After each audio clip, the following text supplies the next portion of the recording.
20 वर्षानंतर भेटतात म्हणजे आम्ही काहीतरी थोडंसं बोललंच पाहिजे. तुम्ही खरं तर आता तुम्हीच आता 40 पर्यंत येऊ घातलेले आहात नाही का? त्याच्यामुळं 35 36 म्हणजे 40 आलीच.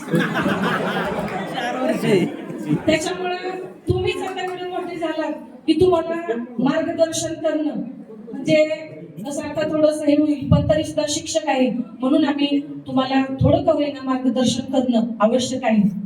तर जीवनामध्ये आपण जीवन जगत असताना तुम्ही ज्या क्षेत्रामध्ये काम करता आहात कुठलंही क्षेत्र असू द्या, बऱ्याच जणांनी उल्लेख केला की शेती हा सुद्धा विषय आपण तुम्ही जरा शेती करतोय असं म्हटल्यानंतर तुम्ही तुमची ओळख करून देताना थोडे दबकत देत होता. तर असं आपण कधीच स्वतःला कमी समजायचं नाही. आपण ज्या क्षेत्रामध्ये काम करत असाल त्या क्षेत्रामध्ये आपल्याला त्या क्षेत्राचा गर्व असला पाहिजे. आम्ही तरी स्वतः शिक्षक व्हायचं ठरवलं होतं का? कधीच नव्हतं. आम्ही शिक्षण घेतलं, ग्रॅज्युएशन झालं, लग्न झालं, मग आम्हाला असं बॉस एक संधी आली बीएड करण्याची आणि बीएड झाल्यानंतर आम्ही शिक्षक झालो. मग शिक्षक झाल्यानंतर आम्ही सुरुवातीला काय त्या वेळेला विचार केला होता का? पण शिक्षक झाल्यानंतर मात्र आम्ही प्रत्येक ठिकाणी आदर्श घडण्याचा आणि आदर्श घडवण्याचा तिथून पुढे खूप सारा प्रयत्न केला आणि आमचं जीवन त्या पद्धतीने घडवलं की आम्ही शिक्षण मुलांच्या समोर उभं राहणार आहोत म्हणजे प्रथमतः आपण आदर्श राहिलं पाहिजे. आपण आदर्श राहिलो तर आपण मुलांना 4 गोष्टी चांगल्या सांगू शकतो. म्हणून आपण ज्या क्षेत्रामध्ये काम करत आहात त्या क्षेत्रामध्ये आपण अतिशय चांगल्या पद्धतीनं हार्डवर्क करण्याची आपली जी तयारी असली पाहिजे. मेहनत केली तर कुणीही मागे राहत नाही. त्या एका विद्यार्थ्याने सांगितलं कुठल्याही क्षेत्रामध्ये असू द्या 10वी नापास झाला म्हणून आपण स्वतःला कधीही कमी समजायचं नाही. सचिन तेंडुलकर 10वी नापास होता, आहे माहिती तुम्हाला? तो किती मोठा क्रिकेट सर्वांचा तुमचा फॅन आहे. म्हणजे 10वी नापास झालं किंवा आपण थोडं कमी शिक्षण घेतलं म्हणजे आपण स्वतःला कधीही कमी समजायचं नाही.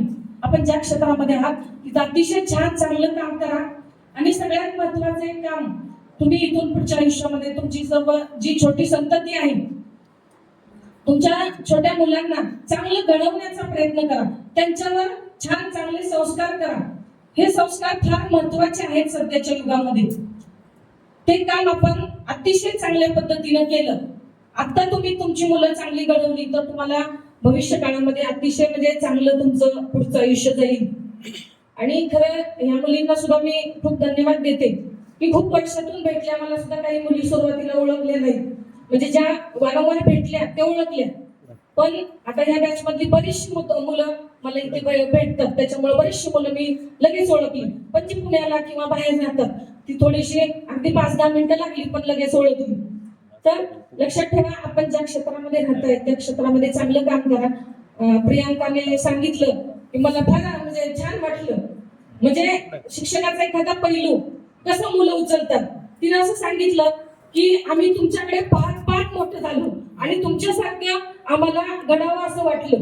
खरोखर ही मी माझी धन्यता मानते की मुलं शिक्षकांच्याकडून काही ना काहीतरी छान असं चांगलं गुण घेतात आणि त्या पद्धतीनं तिनं ती शिक्षिका झाली. तिचा जो गणेश आहे तोही शिक्षक झाला आणि